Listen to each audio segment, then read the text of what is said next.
કેવું મસ્ત વાતાવરણ છે, એમાં ચા, બીજું શું જોઈએ? પણ આ કાગળના કપમાં હું ચા ક્યાં સુધી પીશ? મને લાગે છે કે મારે એક નવો મગ લેવો જ પડશે. કાગળના કપમાં કેટલા દિવસ ચા પીશો? આ જો એના માટે કાર્ટૂન વાળો મગ. હા, મને આજ વિચારતો હતો હું લાઈને એટલું કાટ કરી જ નાખો અત્યારે, નહીં તો જતું રહેશે. લ્યો, હજી તો એક પ્રોબ્લેમ પૂરી નથી ત્યાં બીજી આવી ગઈ. આ ખખડી ગયા યાર. નવા હેડફોન લેવા પડશે, હવે કંઈક કરવું પડશે. અરે વાયર વાળા હેડફોન નો જમાનો તો ગયો, હવે તો આવી ગયા છે વાયરલેસ ઇયરબડ્સ. અરે આજ જોતું તું યાર. હશ, થેન્ક્સ યાર, એટલું કાટ કરી જ નાખું.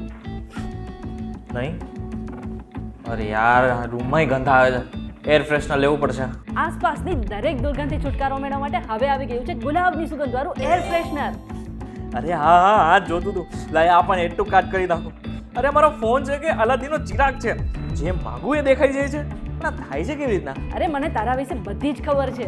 આવતીકાલે તારી ગર્લફ્રેન્ડ તને મળવા આવવાની છે ને, અને પરમ દિવસે તારા મમ્મી પપ્પા. ઓ શિટ, આ બધી વાતો આને કેટલા ખબર મારા મોબાઈલ ને? એટલી જ નહીં, મને તો તારી એક્સ ગર્લફ્રેન્ડ વિશે પણ ખબર છે. કહી દઉં? એ ના ના ના ના ના ના, આને કેવી રીતના બંધ કરવું હવે? તું ઈચ્છે છે કે હું તારી બધી વાતો ના સાંભળું ને આને બંધ કેવી રીતે કરું એ જાણવા માટે તારે જે આ વિડીયો છે ને આજ એ આખો જોઈ લેવાનો છે. આખો જોવો પડશે.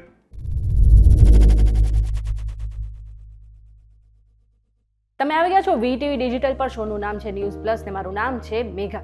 હવે જેમ જેમ નવી નવી ટેકનોલોજી આવતી જાય છે ને એમ એમ આપણા હાથમાં જે સ્માર્ટફોન છે ને એ વધારે ને વધારે સ્માર્ટ બનતો જાય છે. એટલા માટે આ જમાનામાં આ જે સ્માર્ટફોન છે તેનો સાવચેતીપૂર્વક આપણે ઉપયોગ કરવો જોઈએ. આ સિવાય આપણે એવી વાતો પણ સાંભળી છે કે આજે આપણો સ્માર્ટફોન છે, આપણો મોબાઈલ છે, એ આપણી બધી જ વાતો સાંભળે છે. કારણ કે કોઈ પણ વ્યક્તિ સાથે આપણે ક્યારેય પણ કંઈ વાત કરી લઈએ એ પછી તુરંત જ આપણા ફોનમાં તેના રિલેટેડ એડ આવવા લાગે છે, અથવા તો ઇન્સ્ટાગ્રામ કે ફેસબુકમાં તેને રિલેટેડ રીલ આવવા લાગે છે. અને તેમાં પણ આપણી જ સૌથી મોટી ભૂલ છે. જો કે તમે એક સેટિંગ ફોનમાં ચેન્જ કરીને તમારા ફોનને અને તેની અંદર રહેલી બધી જ એપ્લિકેશનને બહેરી બનાવી શકો છો. હવે સામાન્ય રીતે જ્યારે પણ આપણે કોઈ નવી એપ્લિકેશન ડાઉનલોડ કરીએ છીએ ને ત્યારે આપણો જે ફોન છે એ આપણી પાસે ઘણી બધી પરમિશન માંગે છે, અને તેમાંથી સૌથી પહેલી પરમિશન હોય છે માઇક્રોફોન એક્સેસની. હવે એને અલાઉ કરતાની સાથે જ એ એપ્લિકેશન છે એ તમારી બધી જ વાતો સાંભળી શકે છે. એટલા માટે તમારે અત્યારે તમારા ફોનમાં જઈને ફક્ત એક જ સેટિંગ ચેન્જ કરવાનું છે, અને ચેન્જ કરવાની સાથે જ આ જે એપ્લિકેશન છે તમારી વાતો નહીં સાંભળી શકે. હવે સેટિંગ ચેન્જ કરવા માટે સૌથી પહેલા તમારા ફોનના સેટિંગમાં જાઓ. ત્યાં નીચે સ્ક્રોલ કરીને સિક્યુરિટી એન્ડ પ્રાઇવેસી પર તમારે ક્લિક કરવાનું છે. હવે ત્યાં નીચે સ્ક્રોલ કરશો એટલે પ્રાઇવેસીનો એક ઓપ્શન તમને દેખાશે, તેના પર તમારે ક્લિક કરવાનું છે.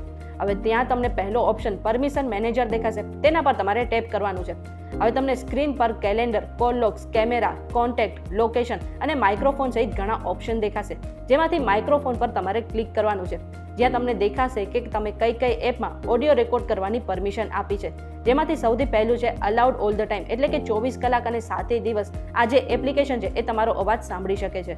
બીજું છે allowed only while in use, એટલે કે એપ્લિકેશન વાપરો છો અથવા તો આ એપ્લિકેશન બેકગ્રાઉન્ડમાં ઓન છે ત્યાં સુધી એ તમારો અવાજ સાંભળી શકે છે. અને ત્રીજું છે નોટ અલાઉડ. આ ત્રણ તમને ઓપ્શન દેખાશે, એમાં ખાસ કરીને અલાઉડ ઓલ ધ ટાઈમ અને અલાઉડ ઓનલી વાઇલ ઇન યુઝમાં જેટલી પણ એપ્લિકેશન છે તેના પર તમારે ક્લિક કરવાનું છે, અને માઇક્રોફોન એક્સેસ તમારે ચેન્જ કરી નાખવાના છે. જેમ કે ઇન્સ્ટાગ્રામમાં microphone access allowed only while in use છે તો તેના પર ક્લિક કરીને આસ્ક એવરી ટાઈમ અથવા તો ડોન્ટ અલાઉ પર ક્લિક કરી નાખવાનું છે. હવે આ જ રીતે બીજી જેટલી પણ એપ્લિકેશન છે એમાં તમારે જે માઇક્રોફોન એક્સેસ છે તેને ચેન્જ કરી નાખવાના છે, અને આ પ્રમાણે તમે એ એપ્લિકેશનને બહેરી બનાવી શકો છો અને તમારી વાતો સાંભળતા અટકાવી શકો છો. આ સિવાય જેટલા પણ કોન્ટેક્ટ, લોકેશન અથવા તો બીજા કેમેરાના તમે એક્સેસ પરમિશન આપી દીધા છે એને પણ તમે ઘરે બેઠા આરામથી એક જ ક્લિકમાં ચેન્જ કરી શકો છો.